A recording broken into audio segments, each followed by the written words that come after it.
My brother left his kids in my empty house for days, and now they're missing. He's blaming me, but the truth is much darker than I ever imagined. My brother left his kids in my empty house for days, and now they're missing. He's blaming me, but the truth is much darker than I ever imagined. My brother James, 34, and I, 30, have a complicated history. We grew up in a small town in Michigan, raised by our grandparents after our parents died in a car accident when I was 5 and James was 9. Our grandparents were loving but strict, especially our grandfather, who was a retired military officer. He believed in discipline and structure, something James always rebelled against. While I grew up quiet, studious, and always trying to please our grandparents, James was the troublemaker. He skipped school, hung out with the wrong crowd, and got into fights. This created a rift between us that only widened as we got older. When James was 18, he had a huge fight with our grandfather about his future. Grandfather wanted him to join the military or go to college, but James wanted to become a musician and tour with his band. The argument ended with James storming out of the house, guitar in hand, vowing never to return. For years, we barely kept in touch.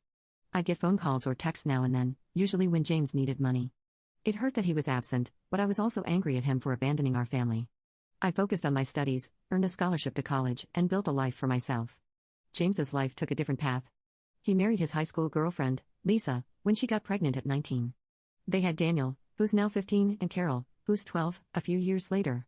James tried to settle down, working construction jobs and playing gigs on the weekends, but he struggled to take on the responsibility of being a husband and father. 3 years ago, Lisa left James. She was fed up with his unreliability and suspected he was being unfaithful. She moved to California with her new boyfriend, leaving the kids with James. It was a messy situation, and James suddenly found himself a single father with no clue how to handle it. Since then, I've tried to help when I can. Sometimes I take the kids on weekends or help with school supplies, but James often pushes me away, saying he doesn't need my charity. I think he's embarrassed by how his life turned out compared to mine. I have a good job as a software developer, a nice house, and a stable relationship. James is still struggling to make ends meet. Last week, I went camping with my boyfriend, Mark. We've been together for 2 years, and this was our first real vacation together. We went to a remote campsite in northern Michigan, completely off the grid for 5 days, no cell service, no internet, just us and nature. It was beautiful and peaceful, a much-needed break from our busy lives. When we returned to civilization yesterday, my phone blew up with notifications, missed calls, angry text messages, and voicemails, all from James. My heart sank as I listened to the messages, each more frantic than the last. I called James immediately, confused and worried about what was going on. He answered on the first ring and started yelling before I could even say hello. "Where the hell have you been?" he shouted. "Where are Carol and Daniel? How could you be so irresponsible?" I was completely lost. "James, calm down. What are you talking about? I just got back from my camping trip. What's going on with Carol and Daniel?" James's voice was a mix of anger and panic. "I left them at your house days ago. You were supposed to watch them while I handled some personal matters. How could you just leave them?" My mind was spinning. I had no idea what he was talking about. "James, we never agreed that I would watch the kids. I've been gone for 5 days. I didn't get any message from you about watching them." "I texted you," James insisted. "I told you I needed you to take care of them for a few days. You always say you want to help, so I thought you'd be okay with it."